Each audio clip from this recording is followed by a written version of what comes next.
Well, first day of physical therapy, done.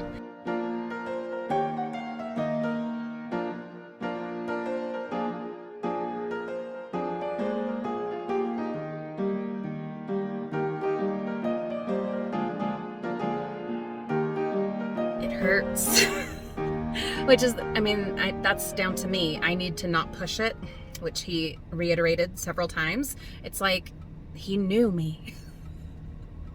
The idea is not to push through pain. The idea is to gradually, he used that word several times, gradually build, strengthen.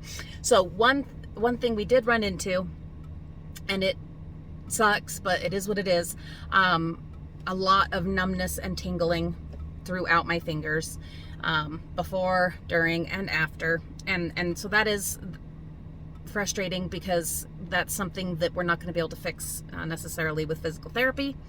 Not saying that we're looking at surgery or any of that right now. We're going to see kind of how it goes with this, non-invasive approach, and take it, day by day. I'll see him once a week, probably for the next month, and be doing these exercises on my own at home.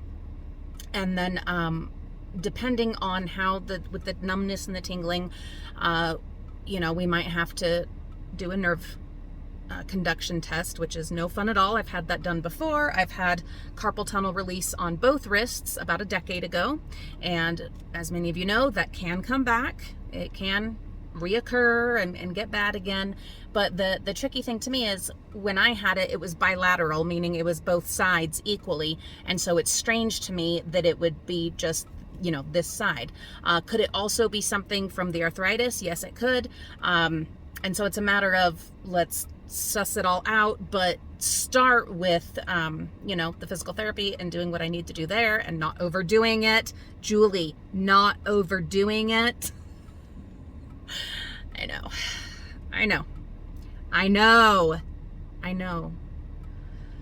And I'm working on it. I am.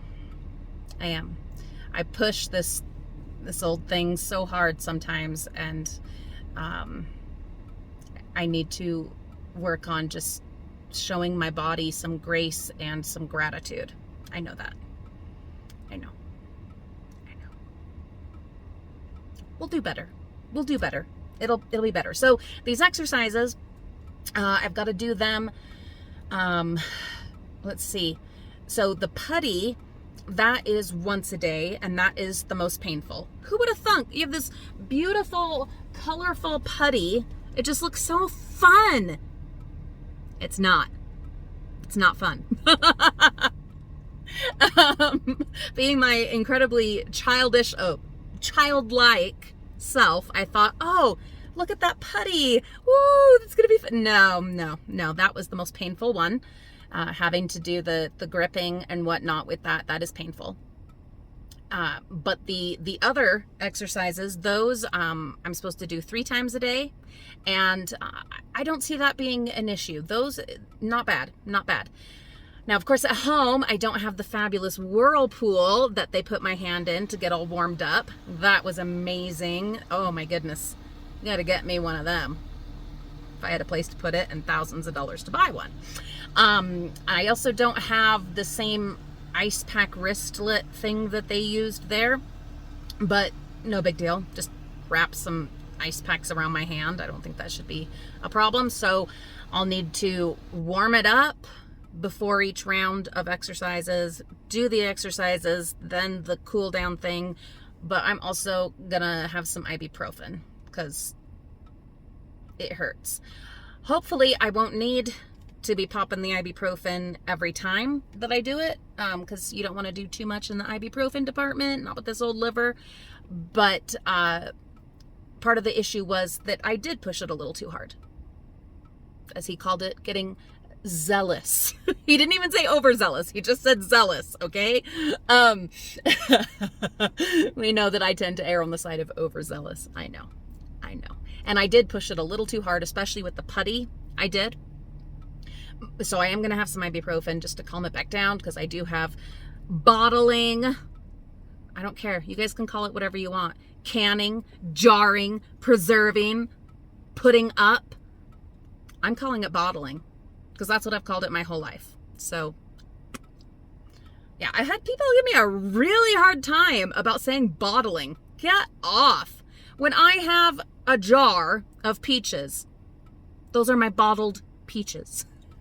Get over it. Oh my gosh. Yeah, I had one. Jeez, I had to block her. I did. I'm like, you need to simmer down. And actually, I think it's someone I've blocked in the past too.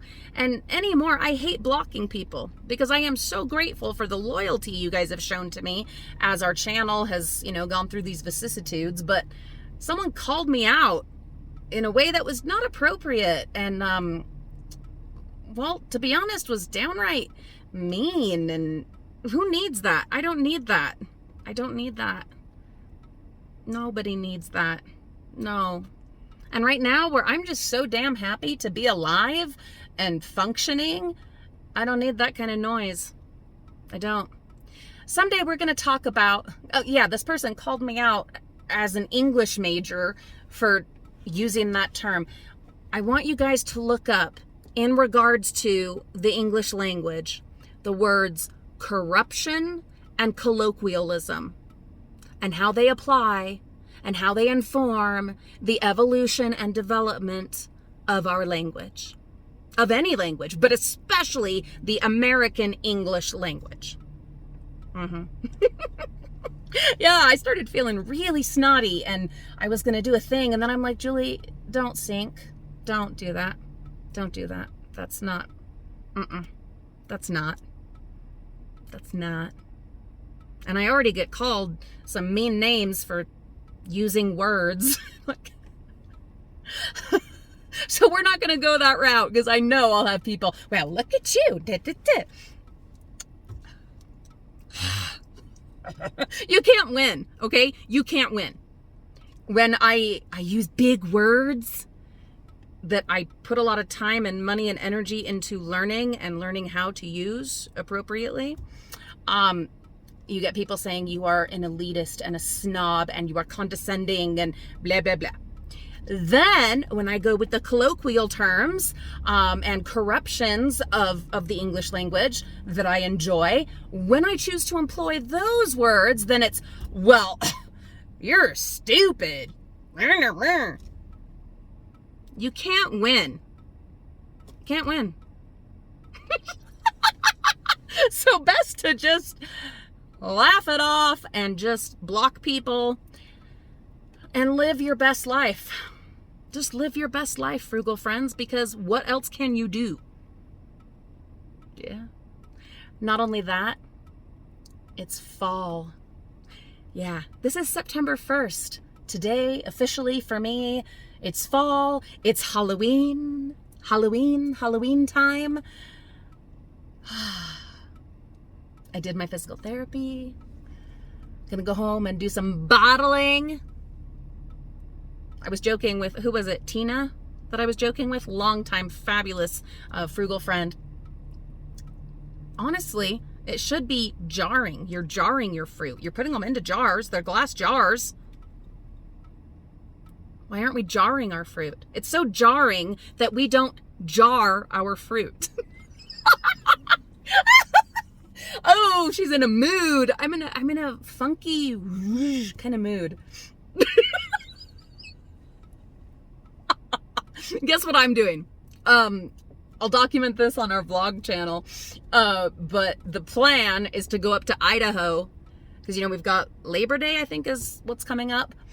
But I want to go up to Idaho because Ernest Hemingway, speaking of being an English major, Papa, that was one of his nicknames, Ernest Hemingway is buried in Idaho, which is just north of us. So we're planning on heading up there. James can go ride his bikes around, and I guess he's going to ride one at a time, and stuff like that. And we can hike as a family, and I can go and sit at Ernest Hemingway's grave and reread some of his fabulous works.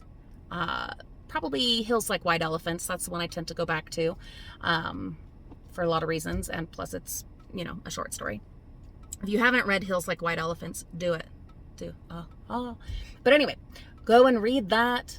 drink some scotch or some whiskey or some, I don't know, one of his mixed drinks that he liked. We'll see, whatever. And just be. That's the plan. And if we end up doing it, I will document some of it. And of course put it on the Frugal Family other channel, Frugal Family Flies Again, where we document our, vloggy stuff and traveling, whatever. Speaking of traveling, Mimi and I, in 29 days, Disney World. And my physical therapist told me there's a very good chance that by the time we go, since it's still 29 days, I'll be able to lift my luggage up into the thing. The overhead compartments. Yeah, that's the goal. Yeah, we all have goals, okay? But that's my big one, is to be able to lift my luggage into the overhead compartment without it hurting and without having to ask for help, which I often have to ask for help anyway because I'm so short, but that's the goal. I'm rambling now, so I'm gonna go. Have a wonderful day, frugal friends, and we'll see you all very soon.